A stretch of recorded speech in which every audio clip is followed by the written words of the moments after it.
me record that. The topic is stakeholders in resource mobilization. I feel like this unit is so easy for you. By the way, why are you doing community development? Why? Why, yes. One, I want to do social work. You want to do social work? Yeah, I want to either be a social worker or a community worker. It's been yeah. It's been what you want to do for a while. Yes, I did something different. But now I'm old. I'm a wife. I feel like I need to get out of the house. Okay. Yeah. Okay, that's interesting. Yeah. All right. Okay, so there are good opportunities out there, especially in NGOs.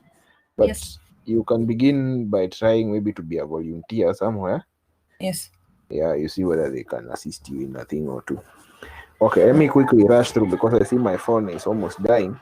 Yeah, and I'm tethering using my phone. So the stakeholders are the people, in layman's language, are the people who support a project. They are more than the shareholders because they are the people who either support through money or are to be affected by the project. So if it's an NGO, the company itself is a stakeholder in terms of the employees and the managers.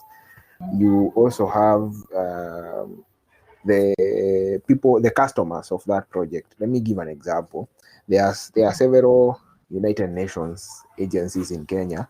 Most of them target either the women, meaning that the women are now their customers. Others target farmers in dry areas and semi-arid areas, meaning that those farmers are their customers. So all these people are stakeholders, and the partners of those UN agencies. One partner is like the government. You also have other NGOs which support those NGOs in doing their work. You have the donors and those people who give money to that NGO. All those are stakeholders. Our discussion today is very easy and it's very short. It's just to focus on what is the role of each of these people. I will dwell straight to the most important person. Is like you want to become a community development worker. Yes. Your role is just to become an agent. Point number one here, you are to become a change agent. That's what you want to be. So Yes. Meaning that you want either to advocate for the rights of some people or to change a problem that is in society at some point. Then you can also be a broker in the process, meaning that you're not the person who is actually doing the change, you're just propagating that change. Let me give you an example. In one of the NGOs that is dealing with farmers, there is the person who shows them where the problem is, the person who points the finger and says, kindly go and solve that problem in that direction. So that person is just a change, is just a broker. The link is the link between the company and the community. That is the broker. You can also become such a person. They are also awarded some money. It's not for no reason. They are awarded some money. They help the community. Some other people also help the community in the resource mobilization itself. That means that you go and get the resources yourself, and also you equip the people with the skills, knowledge, and skills. Yes. You can hear me clearly? Yes, I don't I can. All right. Yeah. Then you help in mobilizing and organizing members. This is important, but this is usually mainly done by chiefs at home. The chiefs, the sub chiefs, they are the ones that tell the NGOs, we have 500 families in this village. The people who need the most help are the following, and then they take them to those homes. Those are also community development workers.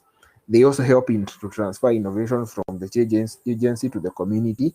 The people who do that are the community workers, the people who work in that NGO. They go train the people that is transferring the innovation.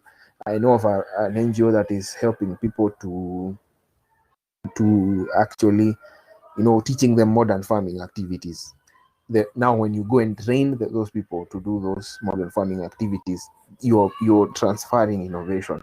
And then the link between members of the community with the government, that is, after you do a project, you can write a policy paper to ask the government change these policies so that we can help our farmers. That is the link between members of the community and the government.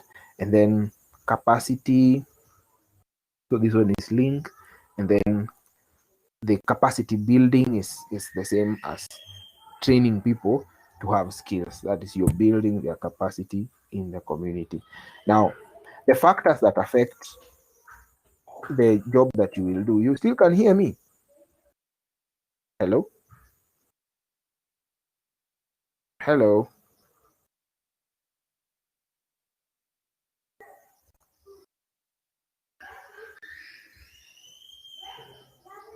Hi, Grace. Can you hear me?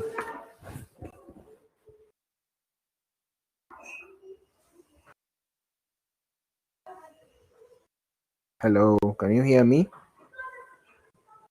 If you can hear me, please type yes.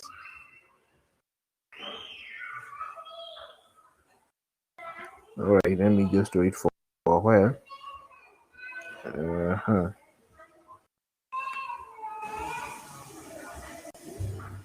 Okay. All right, let me see whether Mukami can hear me, and then I see whether there's something wrong from my end. All right, now since Mukami can hear me, let me see. Grace, kindly log off and log in again, and I will do the same.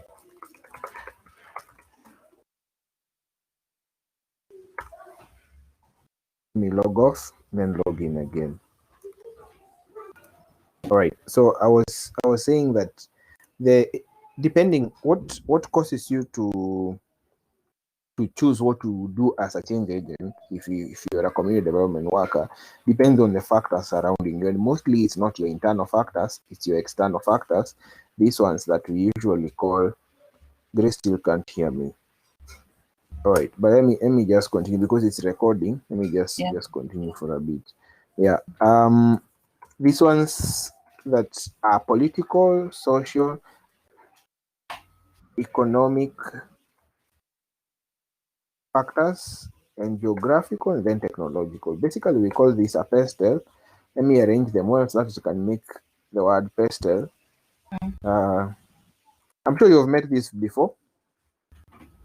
Sorry? Have you met this acronym pestle before? The acronym? Yes. No, I haven't. Oh, okay. All right. Let me just arrange it. Please repeat again, so I can understand. The question The was, I'm asking, have you met these external factors arranged to form a pestle? This is environmental factors. Let me just explain it. okay. Now, the P here, that P, the E, the S, the T, the E again, and the L should form the acronym pestle.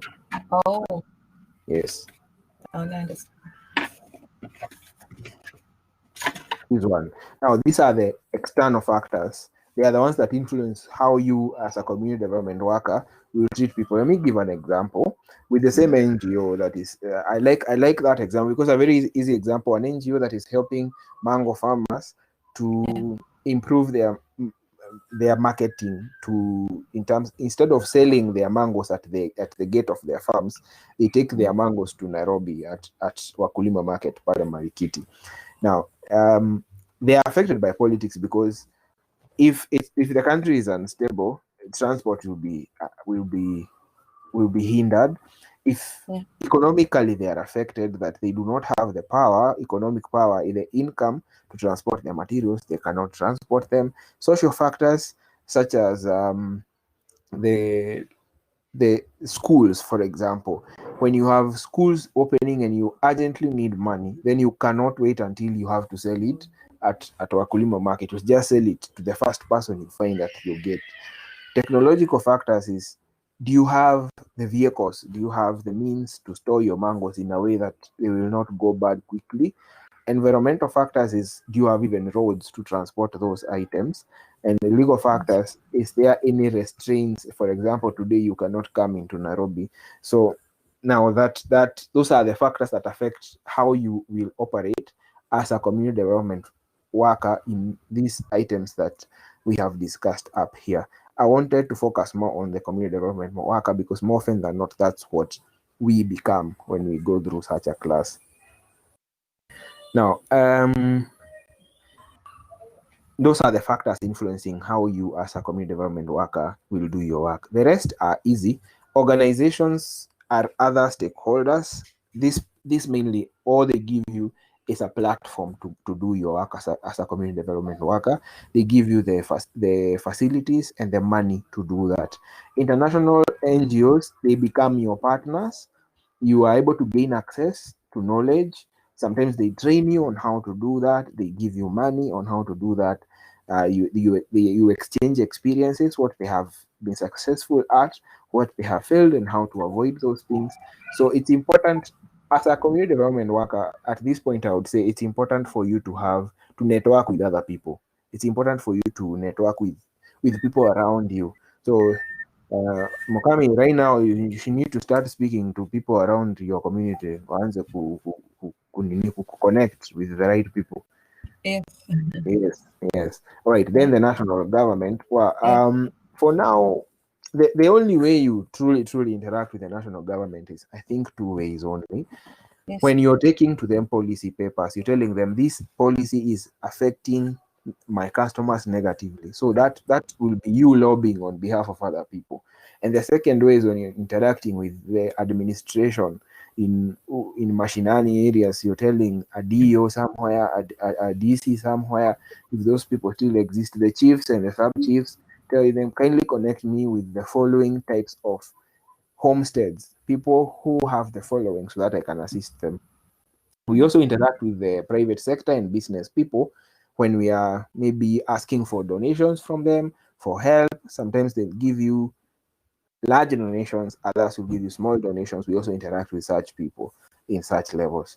Those are all the stakeholders I think I have mapped out so far, and that should be the end. So the only thing is now, since we have discussed something very easy, I would like you to attempt the question that is in the discussion forum. It's just asking you, identify and describe 5 stakeholders that you can remember from the top of your head, and what is their role in community development.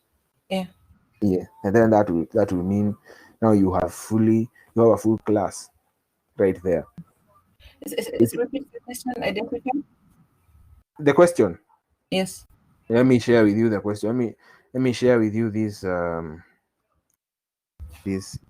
question where I have placed it, the discussion forum. Let me see whether that will be possible. Mm-hmm.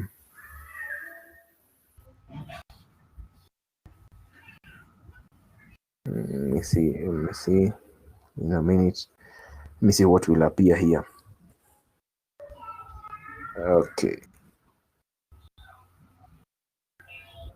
you can see it now, eh? No, yes. This one. Yes.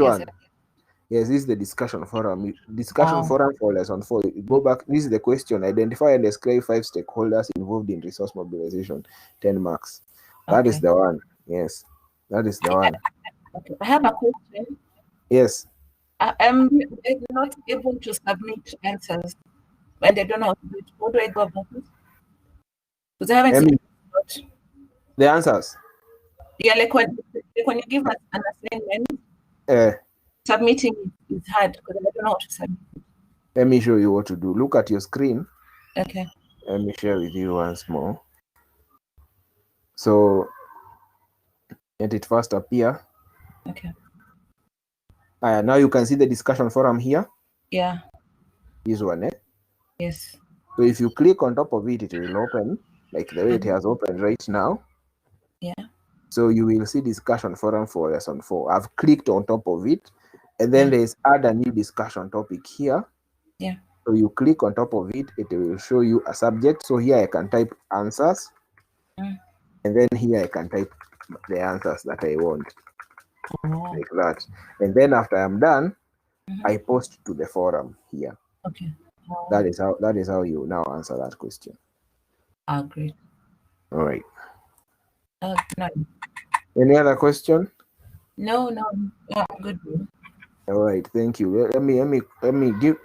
Oh, I have Grace's number. Let me call her and just tell her to access the recording because I see she has had a problem throughout. Yes. All right. Try that Okay. question. Sorry. Asante. Try that question. Okay. Asante. Asante pia.